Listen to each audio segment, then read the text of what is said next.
Olá, bom dia, boa tarde, boa noite. Sejam muito bem-vindos ao podcast Envelhecendo. E agora? Nesse podcast, nós vamos te mostrar que a vida pode se tornar ainda mais interessante com o passar do tempo. Talvez não nessa temática que vamos abordar hoje, mas tem todos os nossos outros capítulos. Meu nome é Helena Leon e eu sou o host desse podcast. Olá pessoal, meu nome é Vinícius Miola, eu sou médico geriatra lá dos canais do Instagram @geriatriacomiola, e hoje a gente está com a nossa convidada, a doutora Carla Statz, médica ginecologista especialista em reprodução humana. Seja bem-vinda, Carla. Obrigada, Vinícius, obrigada, Helena, pelo convite. Eu espero colaborar com o podcast de vocês e que seja um sucesso. Show! Então, como a Helena brincou, né, hoje a gente vai falar um pouco sobre infertilidade, né, que é uma coisa que não dá para deixar o tempo passar muito, senão começa a dar problema, né.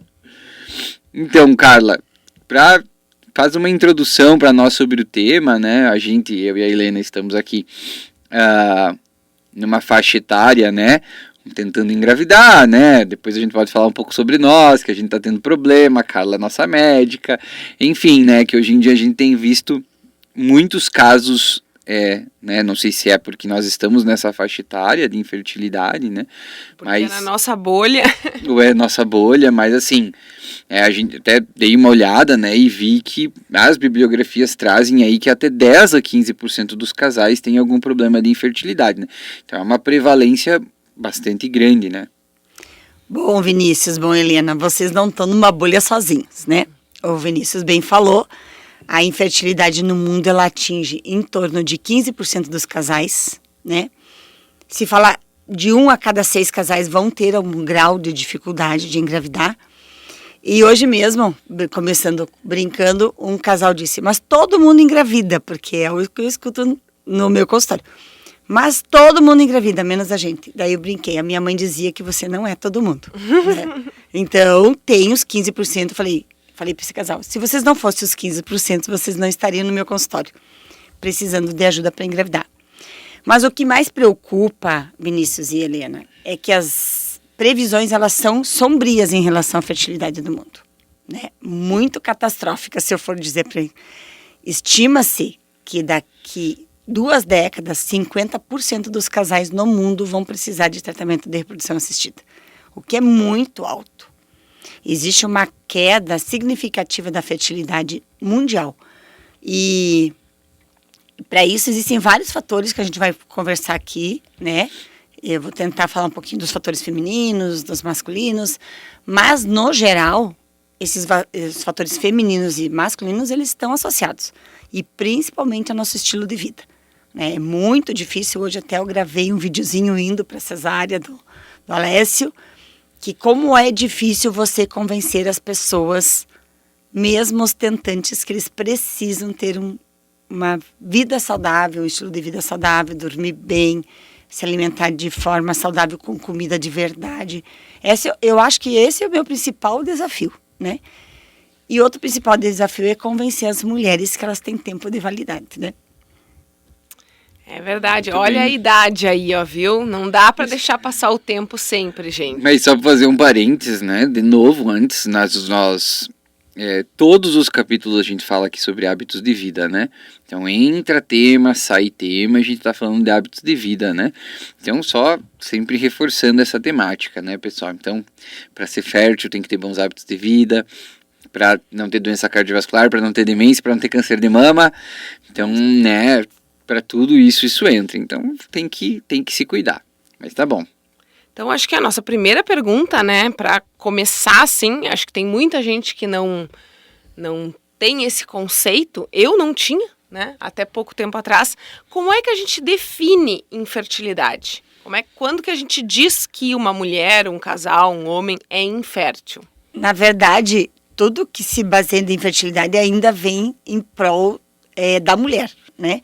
Então, a gente pode dizer que um casal é infértil se a paciente, a mulher, tem menos de 35 anos e esse casal está há 1 ano tentando engravidar. Desde que tenha uma atividade sexual adequada, satisfatória, no mínimo 2 vezes por semana, e desde que a paciente menstrue de forma regular, com ciclos regulares. As pacientes confundem muito que elas acham que ciclo menstrual regular é um ciclo que tem que vir sempre no mesmo dia do calendário cronológico que a gente tem, janeiro, fevereiro. Não. A paciente tem que entender que cada paciente tem seu ciclo e os ciclos eles são variáveis de mulher para mulher. Então, se a paciente tem um ciclo regular, que ela conta os intervalos entre o primeiro dia de uma menstruação e o primeiro dia da outra menstruação, e percebe que existe uma certa regularidade e tem atividade sexual adequada e está em dia com os seus exames de rotina, até 35 anos, 1 ano. Dos 36 aos 39, 6 meses. E o casal com mais de 40, a mulher com mais de 40, ela precisa buscar pelo menos uma investigação básica da parte fértil. E claro que ela não sabe, né? Ela foi procurar ajuda com 5, 6 meses, né? Então ela não sabia a definição, senão ela tinha esperado mais tempo, né? Não. Mas quando eu cheguei no primeiro ginecologista que eu fui, né? Eu cheguei já junto com o Vinícius, porque eu já disse que eu ia ir fazer todos os exames e que o Vinícius ia fazer também. Eu cheguei para ele e eu disse que eu queria. Ele disse: você sabe que você não.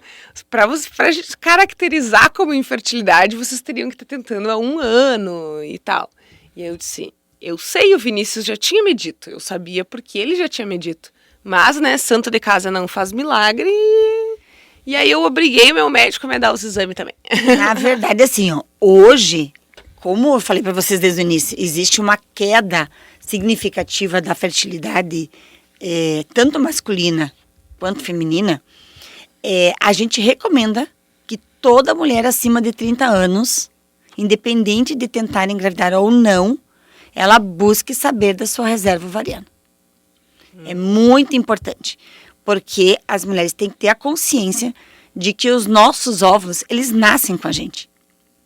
E quando a gente nasce, a gente ganha de presente de 300 a 500 mil folículos primordiais que vão se tornar o óvulo.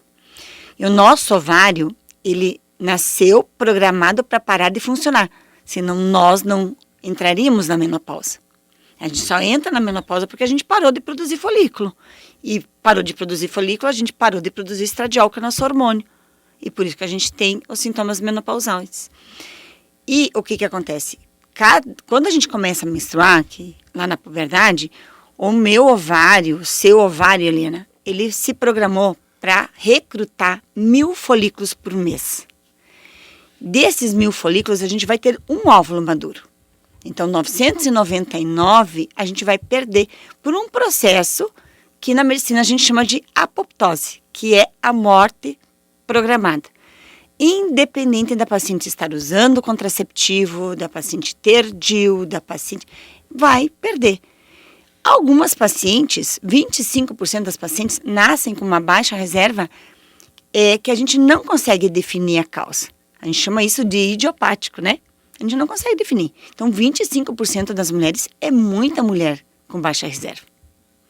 E o tempo, ele é crucial para a paciente que tem baixa reserva. A paciente de baixa reserva não vai conseguir engravidar naturalmente? Não. Eu falei isso para vocês. A paciente de baixa reserva, ela tem plenas condições de engravidar naturalmente. O problema é ela esperar. O que acontece na reprodução assistida nos tratamentos? Existe um funil. Eu ter 4, 5 folículos não significa que eu vou ter 4, 5 óvulos. E eu ter 4, 5 óvulos não significa que eles vão todos fertilizar. E esses fertilizados não significa que eu vou ter bebê no final do 5º dia. Então essa é a preocupação do médico da reprodução humana. Você ter uma quantidade adequada para que no final do funil, é que nem aquelas maquininhas, sabe, de bingo? Uhum. Para que no final do processo a gente tenha pelo menos 1 ou 2 ou 3 embriões viáveis para transferência. Mas então, voltando ali na parte de... Beleza, definimos a infertilidade, então seria recomendado que o pessoal da nossa faixa etária aqui, então, pesquisasse, fizesse o antimileriano lá. Toda mulher acima de 30 anos tem indicação de fazer o antimileriano. Eu tenho pacientes menopausadas com 26 anos. E a gente chama isso, não chama de menopausa, a gente chama isso de insuficiência ovariana prematura. Inclusive o tratamento hormonal para essa paciente, ele é diferenciado, ele não pode ser igual uma mulher da minha idade que entra na menopausa e que eu vou usar a mínima dose hormonal possível para me manter bem e saudável. Essa paciente não, ela tem que entender que os hormônios dela estavam aflorados nessa idade.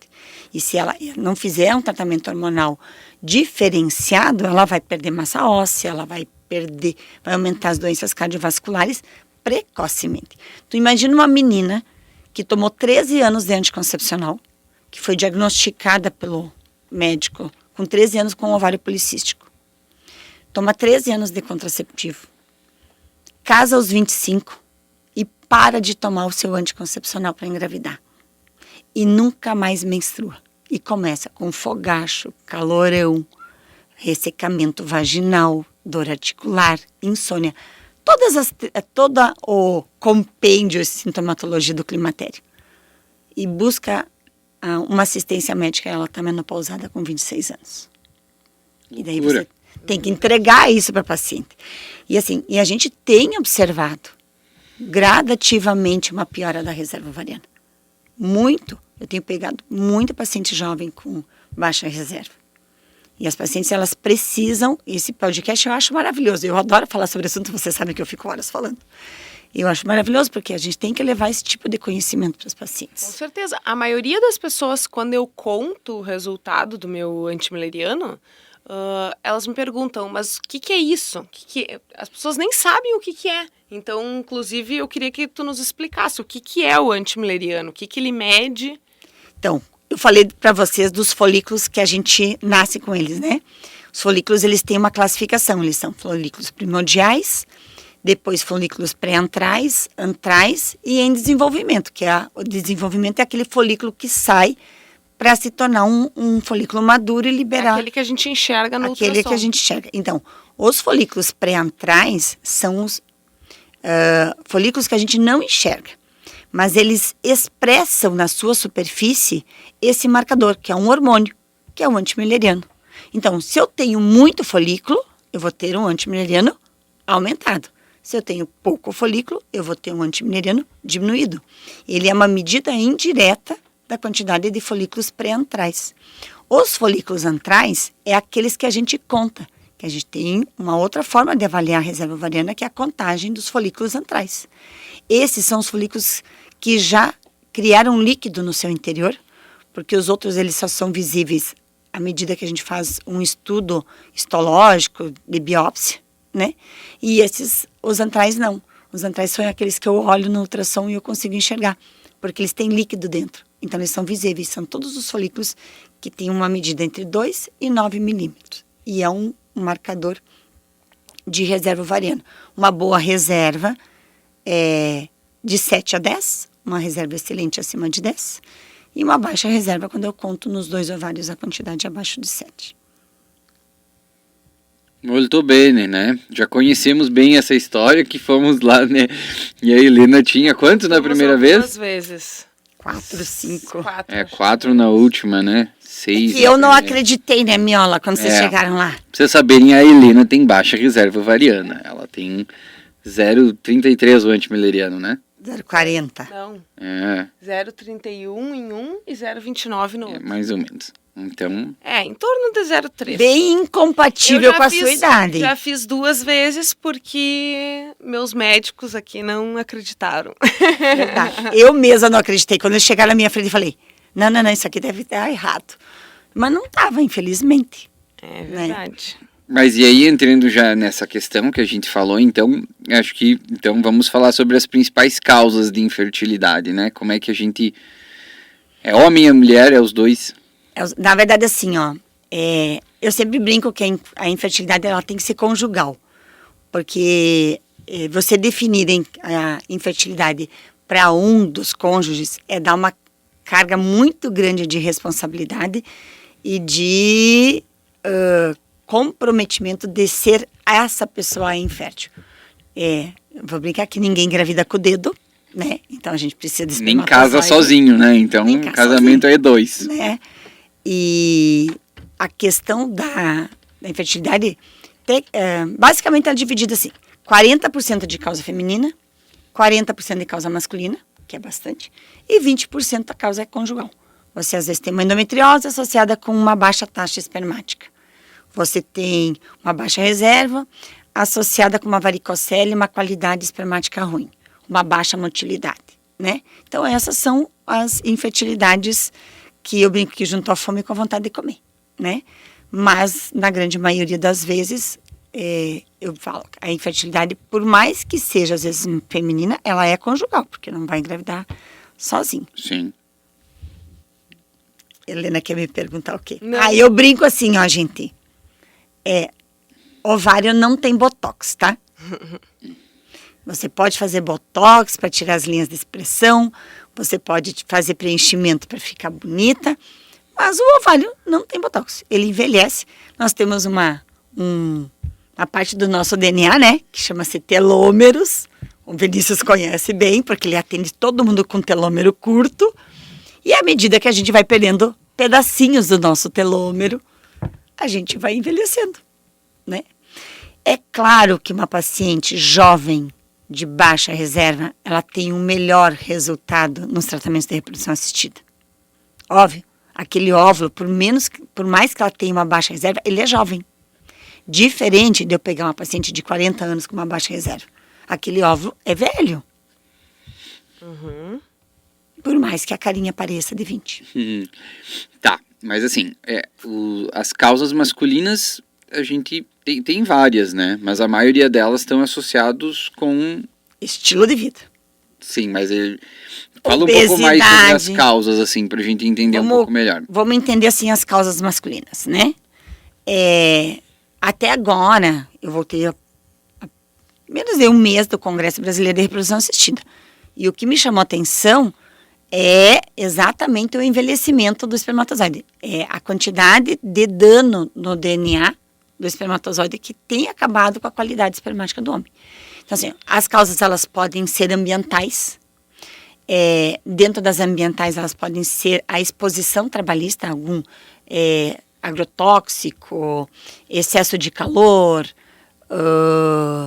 veneno, pesticida. A tinta automotiva, vocês sabiam que ela é extremamente tóxica para os ovários, para os testículos? Os piores espermogramas que eu já peguei são chapeadores. Não sabia, mas acredito. A tinta automotiva é péssima. Dentro, isso para fatores ambientais, né? A poluição, ela tem colaborado. Tem um estudo aí mostrando que quanto mais poluída é a cidade, mais inférteis são as pessoas. Imagina esse ar que a gente estava respirando esses dias. Acabou de entrar na atualização do Lancet desse ano como fator de risco para demência. Então, se é ruim para o cérebro, é ruim para o testículo. Com certeza. Né? Obesidade.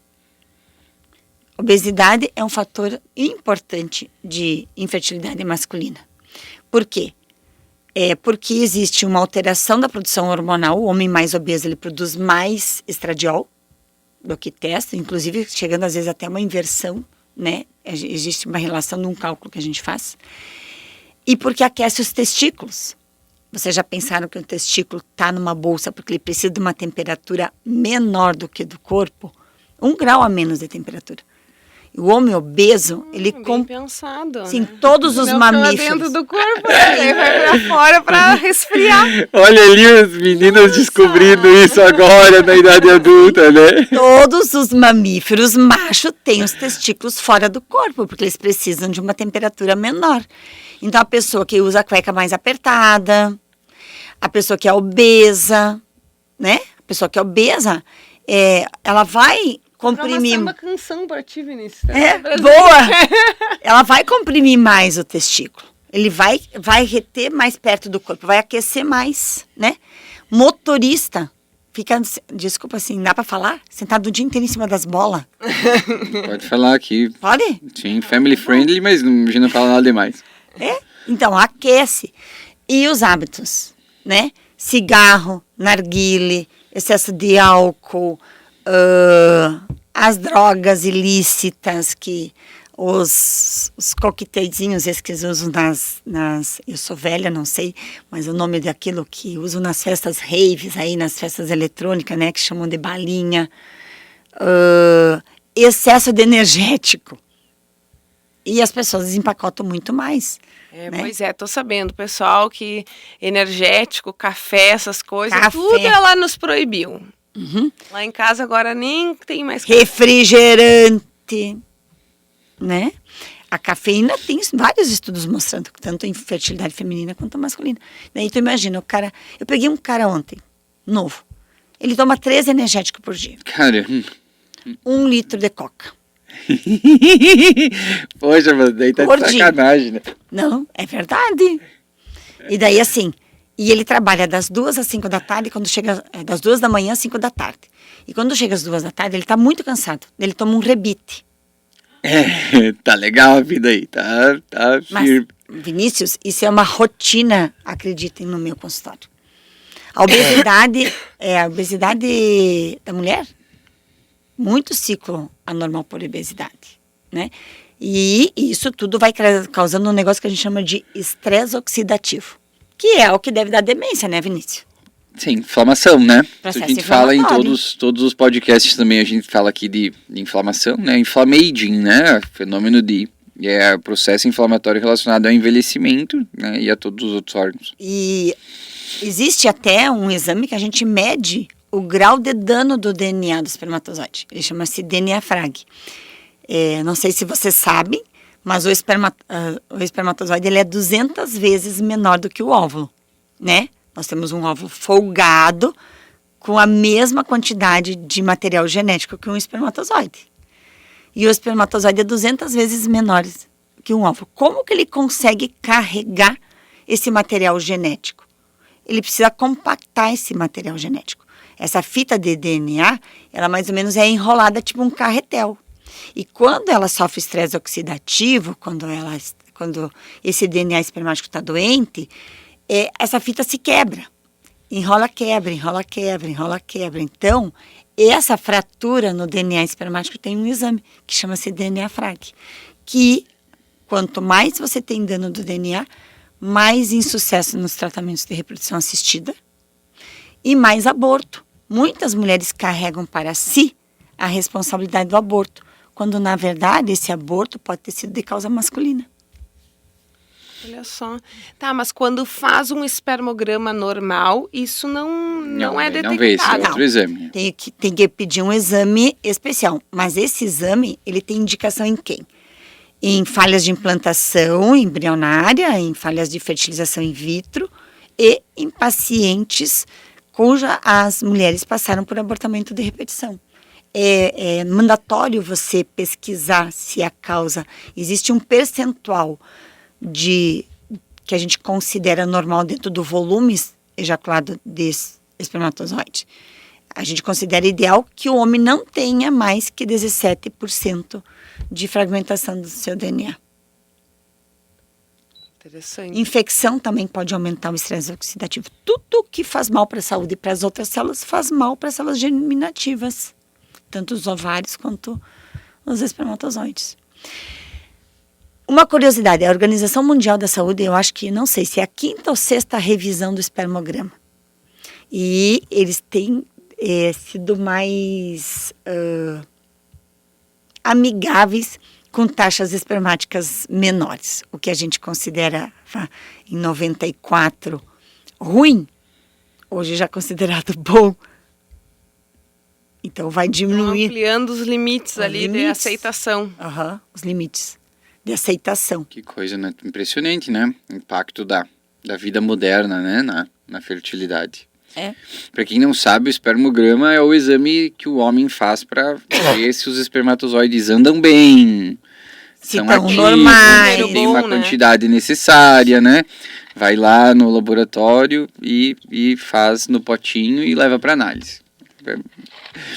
Faz Beleza. um patinho. E aí... Bonitinho o jeito que você falou. Eu sou mais grosseira Eu no sou consultório. gentleman, né? Gentleman.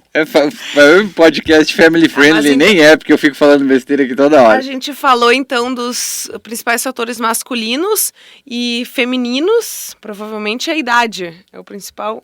O principal fator prognóstico da reprodução humana é o fator idade materna. Se bem que mostraram os estudos agora que homens acima de 40 anos já estão velhos também. E homens acima de 50 anos dão mais bebês com autismo, esquizofrenia, síndrome de Down e doenças osteometabólicos, como displasias, nanismos, mas Down e as doenças psiquiátricas estão bastante relacionadas com a idade paterna avançada, principalmente autismo e esquizofrenia. Meu Deus. Homens de 50 anos ou mais, por favor, tenham filhos mais cedo. Então, qual seria, assim, a idade limite ali para um planejamento Ideal? de uma gravidez segura? Não, o ideal era todas as mulheres engravidarem entre 20 e 30 anos, que ninguém vai engravidar nessa idade, né? 20 a 30 anos, é a idade ideal. É o melhor percentual de chance de gravidez, 30%.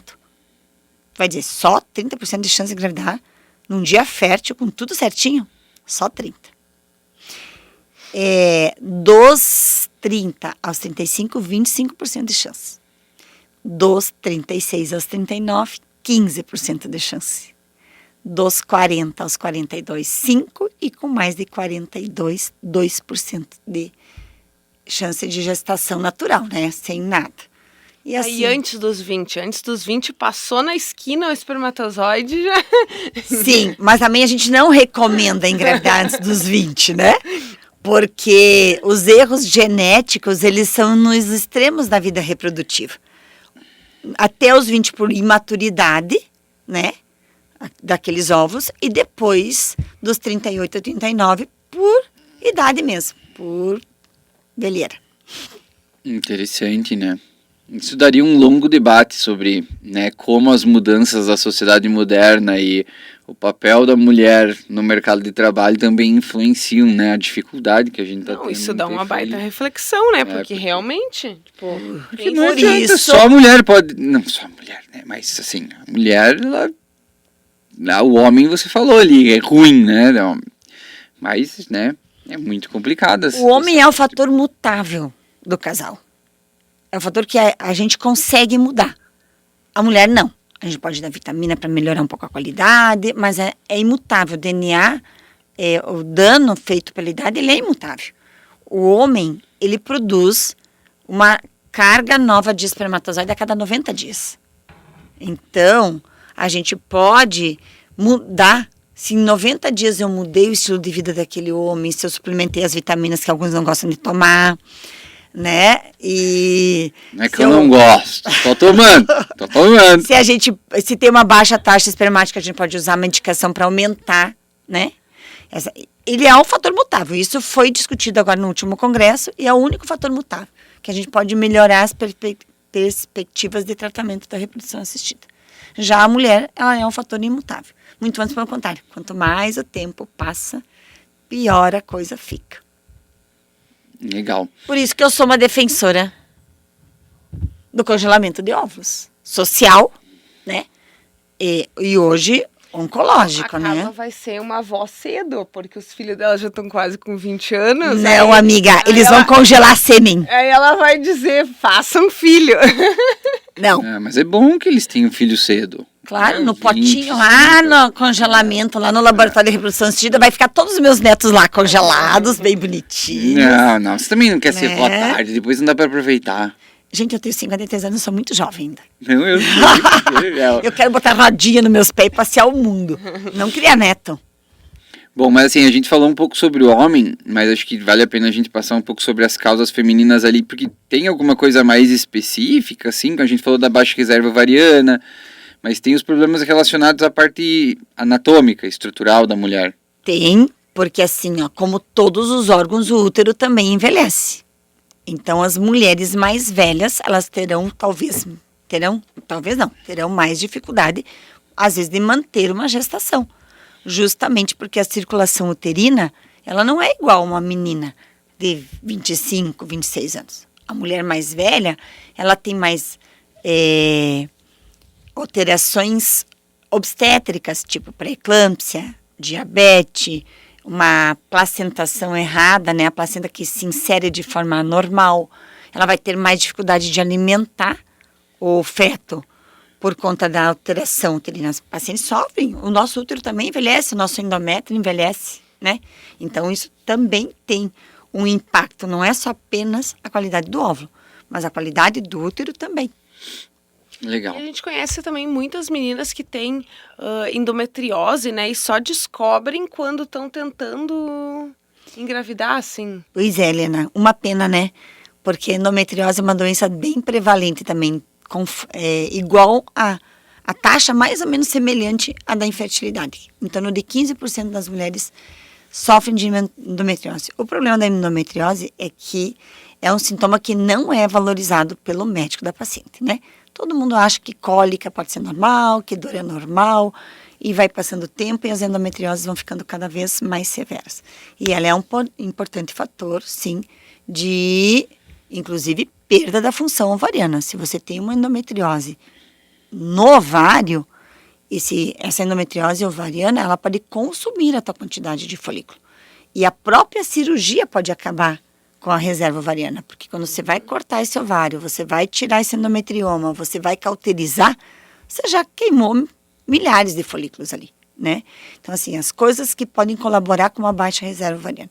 Endometriose, cirurgias ovarianas inadvertidas, que não precisariam ser feitas e que foram feitas, ovários que foram retirados de forma desnecessária, as doenças autoimunes, eu não sei o miola, mas a gente tem visto também um aumento de doenças autoimunes. Todas as doenças autoimunes, desde tireoide, de lúpus, doenças intestinais tipo Crohn, retocolite ulcerativa, elas têm uma ligação direta com pacientes com menor reserva ovariana. A gente não sabe por quê. Acredita-se que o ovário também possa sofrer uma doença autoimune, que a gente chamaria de oforite autoimune.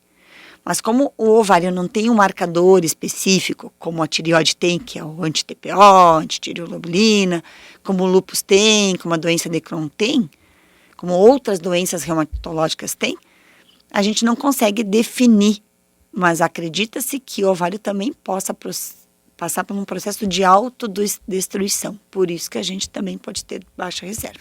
E os hábitos femininos, o cigarro, o narguile, tudo que pode prejudicar a tua saúde pode prejudicar o ovário também. Acho que vale o disclaimer aqui de falar que o principal sintoma da endometriose é a dor exagerada durante o período menstrual. O principal, sim. Isso, porque, claro, tem outros, né, mas muitas pessoas talvez não devem saber, mas é o principal, né, então uma cólica exagerada, uma dor muito intensa durante o período menstrual. Uma dor na atividade sexual profunda. Isso, né? Que não é compatível com o que se acharia que é uma dor menstrual normal. E nós levamos, infelizmente, 11 anos. Ontem eu fiz uma foto da tela do NSC Notícias, eu acho, estou fazendo propaganda para eles. Mas eles falaram sobre endometriose. E eu fiz fotografei do meu celular e postei no meu Instagram. Porque me chama a atenção, por que as mulheres precisam sofrer 11 anos até ter um diagnóstico de uma doença que é extremamente destrutiva. Ela destrói a pelve da mulher, ela destrói a atividade sexual porque dói, ela gera. Essa semana saiu uma reportagem que ela aumenta as doenças cardiovasculares, inclusive infarto. Então tá. E então chegamos ao ponto de que o casal foi lá, fez os exames, né, e tem algum diagnóstico que leva à infertilidade. Então quais são as opções de tratamento que a gente tem hoje em dia para esses casais? Então, eu e a Helena. O primeiro e principal... Não, vamos falar no geral primeiro, né? No geral, que nós não temos tantas opções assim. A primeira opção de tratamento é mudar o estilo de vida. Porque eu tenho muita gravidez natural com a mudança do estilo de vida. A paciente que não ovula, que está obesa. Você sabe que se a paciente ela é obesa ou sobrepeso, se ela perder 10% do peso, ela vai aumentar 20% a taxa de gravidez. É muito, é dobrar as chances que ela tem. Eu sabia que era bem alto. Uhum. Então, assim, é mudar o estilo de vida. É conversar com aquele casal. Bom, mudou todo o estilo de vida, não engravidou, ou a gente fez o diagnóstico, então, miola de uma alteração espermática, um espermograma infeccioso, a gente vai tratar com antibiótico, né? Ou então, uma síndrome anovulatória, que a paciente não ovula. Daí a gente pode partir para duas formas de tratamento. A gente tem tratamento de baixa complexidade e de alta complexidade. O problema dos tratamentos de baixa complexidade, vocês já sabem que é baixa taxa de sucesso. E eu sempre falo para o casal, Porque o casal que vai fazer o tratamento, ele vai criar expectativa. E a mulher vai criar mais expectativa que o homem. E a hora que não der certo, ela vai se frustrar. E vai gradativamente se frustrando. E às vezes dá um tempo. Eu falo que mulher tentando é fênix, né?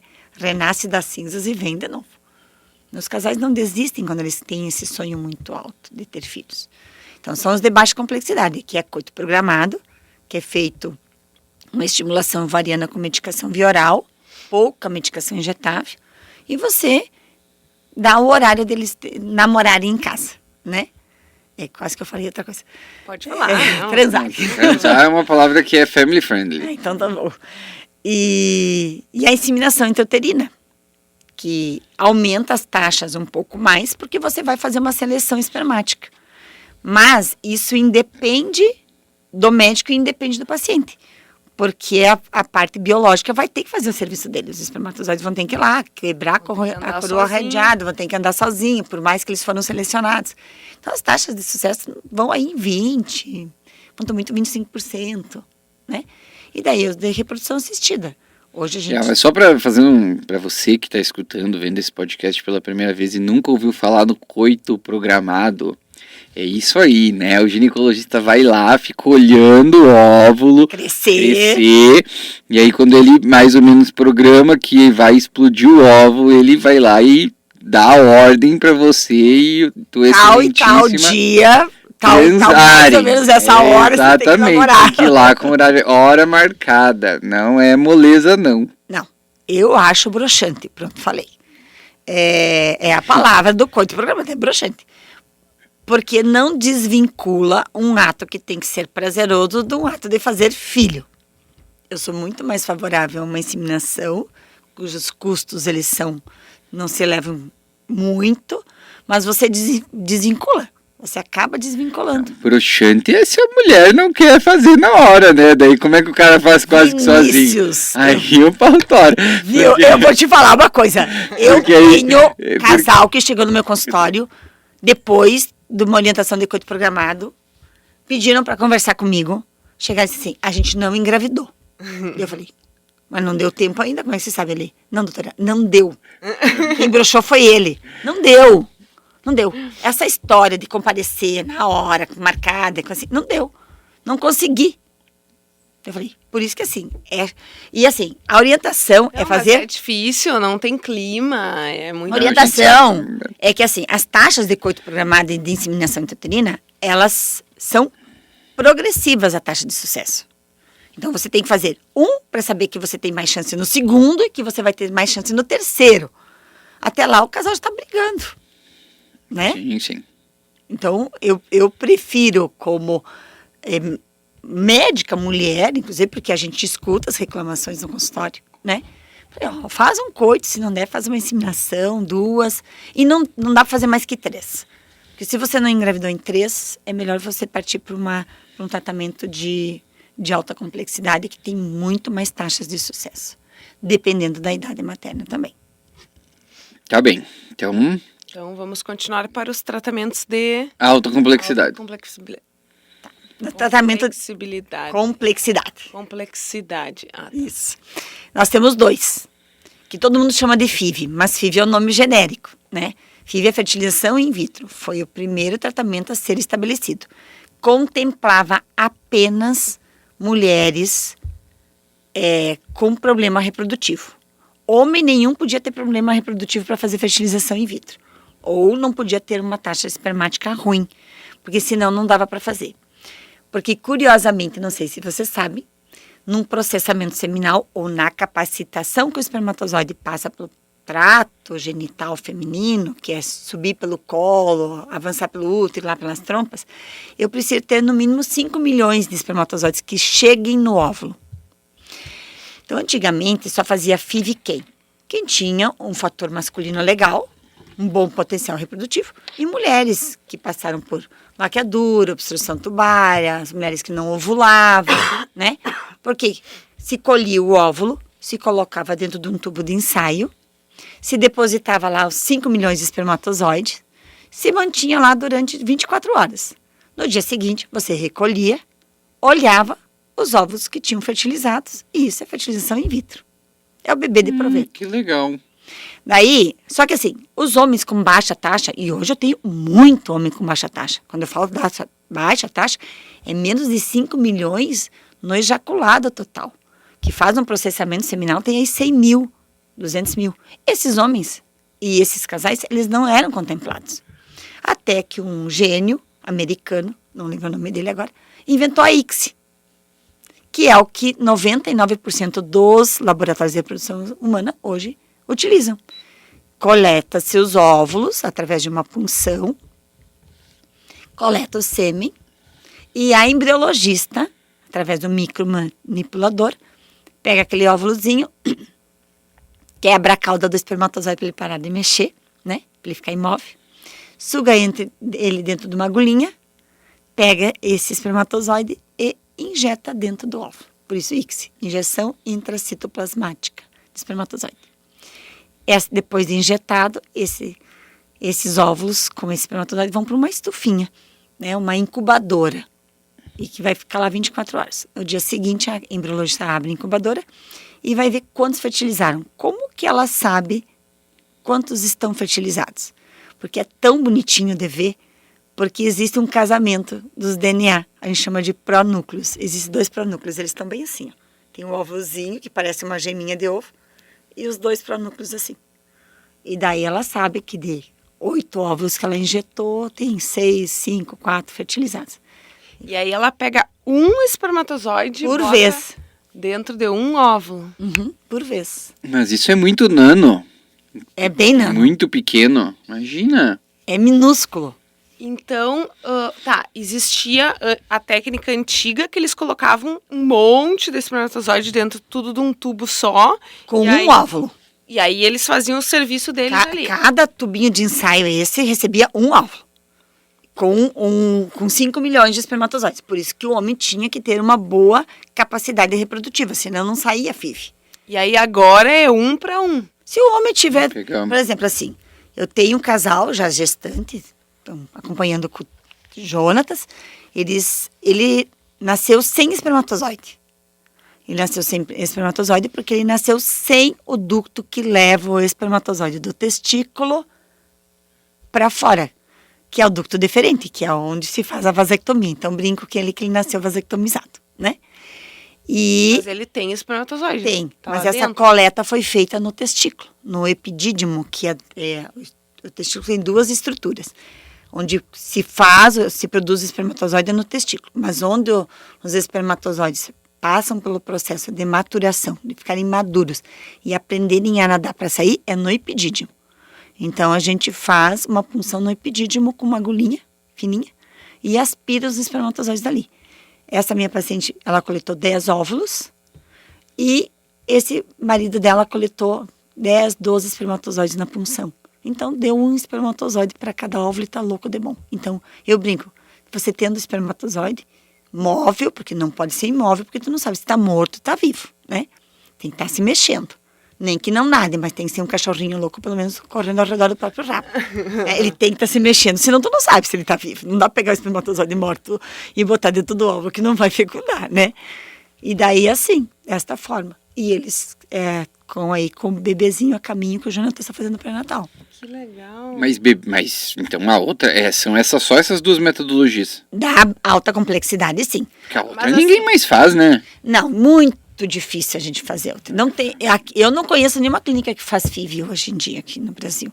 E nem Mas fora. vive desse jeito aí. FIV do Da jeito fertilização tradicional. in vitro mesmo, Nina, no vidrinho. No vidrinho. Fertiliza no vidrinho e não Porque coloca... eu acho que a gente usa o termo FIV mesmo, mas eu nunca genérico. imaginei que ainda fazia dentro de um tubo de ensaio. A gente fala FIV porque as pessoas conhecem pelo tema. Uhum. Se você vai falar assim para um casal, não, você precisa fazer uma ICSI. Eles ficam assim, tá olhando. O que essa louca falou? Na verdade, tem muita gente que não sabe a diferença entre inseminação e fertilização. Não. Porque quando eu conto Não que sabe. eu fiz uma inseminação, eles sempre me perguntam. Né? Eu digo, A inseminação é você colher o sêmen no laboratório, processar o sêmen, tirar os melhores, e você esse sêmen, através de um catéter de transferência de sêmen, eu coloco dentro do útero e injeto esse sêmen lá dentro. Lá na portinha das trompas. Bem na boquinha delas. E esses bonitinhos têm que se dividir e procurar o óvulo sozinho. E isso é inseminação. E pode ter mais de um óvulo, né? Porque pode ter... Gestação múltipla, inclusive. Pode ter estimulado, né? E ter crescido ali mais de um, né? E a FIV, ICSI, na verdade, é você colher os ovos, colher o espermatozoide e ele vai ser feito no laboratório. Vai ser feito congelado. Depois a paciente vai passar, hoje se preconiza fazer frisol, que a gente fala, a gente congela todos os embriões, até para a paciente diminuir o processo inflamatório de todos os hormônios que ela tomou. E depois ela se prepara, a gente prepara o endométrio, prepara a casinha e ela vai lá e faz uma transferência embrionária. Amanhã, inclusive, eu tenho uma paciente minha fazendo uma transferência embrionária. Como é que eu explico para as pessoas sobre... Sabe que eu sou lá de Dom Pedrito, né? Lá em Dom Pedrito tem muito isso, né? Eu digo para as pessoas, sabe, tipo vaca, assim, inseminação é igual vaca, vai lá e bota o sêmen para dentro. Mas é igual, né? Mesma coisa. Igual, né? A biologia é a mesma. Agora já a FIV, a ICSI... Mas hoje até no gado se faz né? transferência embrionária, né? Ah, é? Tem uma paciente minha aqui em Água Doce que ela tem um laboratório de FIV. E ela transfere já o embrião bovino dentro das vacas. Então, a principal diferença é essa. A inseminação é com o sêmen e a fertilização é o embrião prontinho lá, o bebezinho que já coloca lá dentro. Uhum. Muito legal. É isso, bebê de proveta. É o bebê de proveta. É. E assim, a gente também, hoje assim, as mulheres que esgotaram a sua possibilidade de ter gestação com óvulos próprios. Uma paciente que passou, por exemplo, uma quimioterapia jovem por um câncer de mama. Eu mesma estou estimulando uma paciente, tenho visto ela agora todos os dias, uma paciente de 30 anos com câncer de mama. E a oncologista me mandou para quê? Para ela fazer o congelamento de óvulos, ela vai coletar segunda ou terça, porque ela precisa fazer uma quimioterapia antes da cirurgia. Porque é um tumor grande, de 2 centímetros, então a oncologia preconiza você fazer quimio antes da cirurgia para diminuir o tamanho do tumor. E as quimioterapias e as radioterapias, elas fazem menopausa na paciente. Às vezes a paciente não consegue recuperar a fertilidade. Então essa paciente, ela vai coletar os seus óvulos nessa semana, congelar. A paciente que acabou os óvulos. Eu tenho vários bebês de ovo doação. O que é isso? É um bebê que a mulher utiliza óvulos de uma outra mulher. Mulher mais jovem. Eu tenho uma paciente agora de 44 anos, tá gestante de um menininho, que deu ovo doação. Tem uma de 47 agora que vai receber um embrião de ovo doação. Então, se faz um pareamento de características físicas, né, semelhantes, e a paciente aceita ou não a doadora, daí a doadora doa parte dos seus óvulos. Isso chama-se ovo doação compartilhada. O marido coleta o sêmen e a paciente vai gestar. Eu tenho uma menina de 2 anos, tem mais uma de 1 aninho, tem mais grávida, tem mais... O termo ovo doação é porque é uma doação mesmo ou você compra os óvulos? Não, você não... só pode comprar óvulos importados. No Brasil a gente tem um banco de óvulos que traz óvulos de fora do Brasil, né? Se trazia muito óvulo da Ucrânia, né? E daí depois que estourou a guerra, isso parou. Mas, assim, vem óvulos da Argentina, principalmente, né? Porque nesses lugares, as pacientes podem doar para receber dinheiro. No Brasil, a gente usa o termo ovo doação, porque ela vai doar parte dos seus óvulos, mas não é totalmente isento de custo. A doadora de óvulos, ela vai ter o benefício do compartilhamento da despesa do seu tratamento. Por exemplo, cada clínica trabalha de um jeito. Eu vou dar o jeito de São Paulo, que é onde eu fiz minha formação. A doadora vai lá, coleta 30 óvulos. E ela vai deixar 15 óvulos para doação. Então, as mulheres que vão receber estes óvulos vão custear parte do tratamento dessa paciente. Ela não pode receber dinheiro em espécie. Ela tem, por exemplo, um laboratório de forma gratuita, que não vai pagar o laboratório. Se ela conseguir doar para 2 mulheres, ela vai ter a medicação de forma gratuita.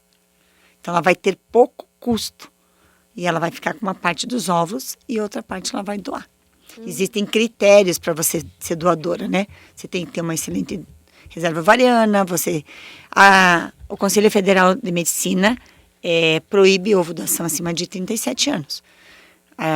Em São Paulo, eles não pegam ovos com mulheres com mais de 35, porque até 2022 o limite no Conselho Federal de Medicina era 35.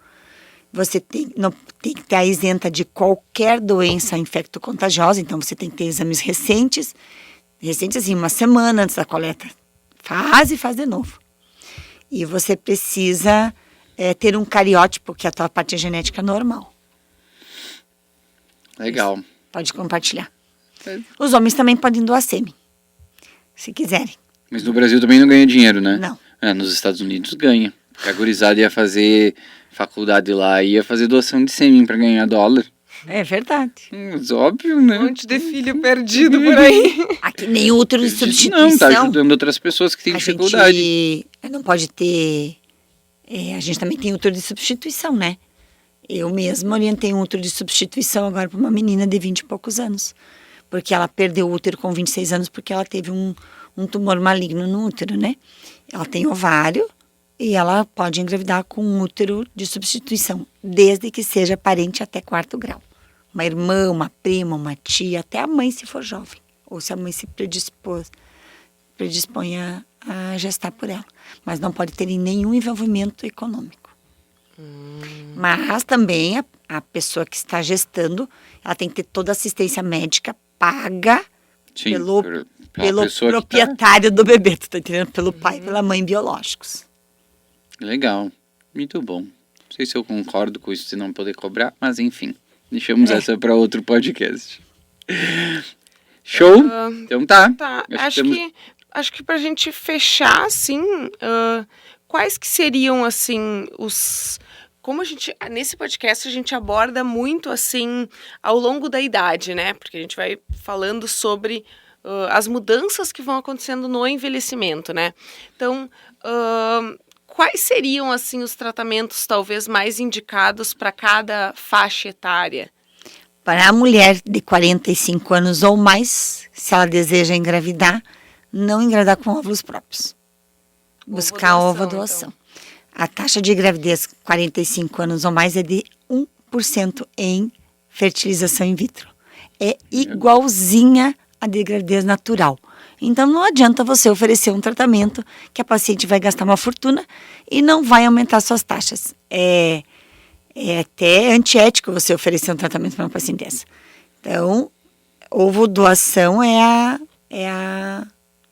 a questão para a mulher com 45 anos ou mais. Eu nem faço fertilização in vitro acima dessa idade. E se faço, eu vou fazer uma de 44 agora, mas ela também está sabendo que a taxa de gravidez dela é de 5%. Então, a gente tem que ser muito honesto, porque é muita expectativa, você causa muito estresse psicológico, gasto financeiro, então a honestidade ela tem que prevalecer. Então, a paciente que não tem útero, ou que tem útero, ou doença sistêmica, né, tipo um lúpus descompensado, um útero que já está muito doente por endometriose, ela pode optar por útero de substituição, né? Então, para as mulheres mais idosas, mais velhas, é ovo doação. Vai aumentar a taxa de sucesso de 1% para 50%, 60% de gravidez. Não tem por que você usar óvulos próprios, né? Porque a taxa de embrião geneticamente alterada é muito alta. Mulher de 42 anos, para cada 4 embriões que ela produzir, 3 vão ter alteração genética. Bom, eu espero que com esse podcast a gente tenha quebrado aquele estigma, né, de que, tu é muito nova, hoje em dia a mulher de 40 anos está engravidando, o avanço da medicina. A medicina avançou, mas os ovários, pelo visto, estão ficando mais velho, mais rápido. Eles ficaram parados no tempo, eles não pai é quem cria, né? A medicina reprodutiva, ela evoluiu muito em tecnologia. A gente tem muita coisa em tecnologia. Hoje já tem inteligência artificial para avaliar a qualidade de óvulo, para avaliar a qualidade de embrião. Muito. Aumentou muito a tecnologia, aumentou muito o custo. Mas o que mais chama a atenção é que não melhorou em absolutamente nada as taxas de gravidez e de nascidos vivos.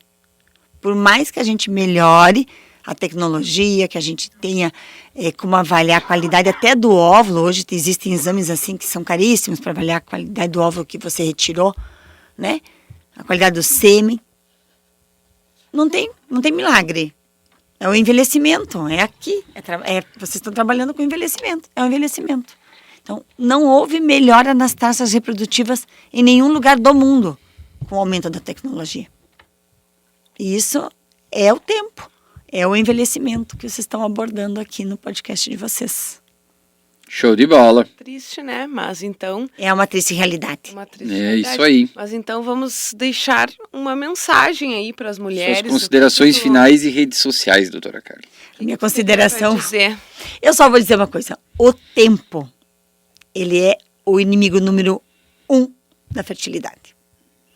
Casais que levam anos para procurar um especialista, eles perderam um tempo precioso das suas vidas. E muitas vezes eles vão chegar no especialista e a gente não vai conseguir entregar o resultado que eles esperam. Então, não esperem. Façam pelo menos uma avaliação. E eu tenho visto muita dificuldade dos casais chegarem. Casais com 12 anos de infertilidade sem espermograma. É verdade. Então, assim, o tempo ele é o inimigo número 1 para tudo. Então, pelo menos uma avaliação, acho que os casais que têm interesse... Hoje, me brilha os olhos o casal que chega para fazer aconselhamento reprodutivo. Eu nem acredito quando eu atendo um casal desse. Né? Eu fico... O pessoal tá abrindo a mente, né, aos Claro, poucos. com certeza. Então, é o tempo, gente. O tempo é inimigo da fertilidade. O tempo, nosso envelhecimento, nosso estilo de vida, né? Show. Suas redes, @ É doutora Carla... eu não tenho site, né? Status ou é tudo junto? Muito obrigada, eu não sei. Não lembro, tô velha. Existe uma coisa chamada, o Miola deve saber, né? Névoa do climatério, névoa mental. Tá nessa fase. Vamos ver Quase se eu nessa. acho aqui. Esquecendo, porque... É doutora Carla Stats, meu Instagram. Doutora.Carla Stats. Eu só tenho Stats Instagram. com 2 As, né? Stats é com 2 As. Muito bem. Então, Carla, obrigado por ter vindo aí, muito legal. Tava louca pra vir conversar sobre isso. E então vocês que estão nos ouvindo aí, né? Espero que tenham aprendido bastante. Acho que esse é um episódio bem importante. A gente agradece muito a audiência. Lembrem de seguir as nossas redes, @geriatriacomiola no Instagram, TikTok e YouTube. E até o próximo episódio. Um abraço e até mais. Abraço, tchau, tchau.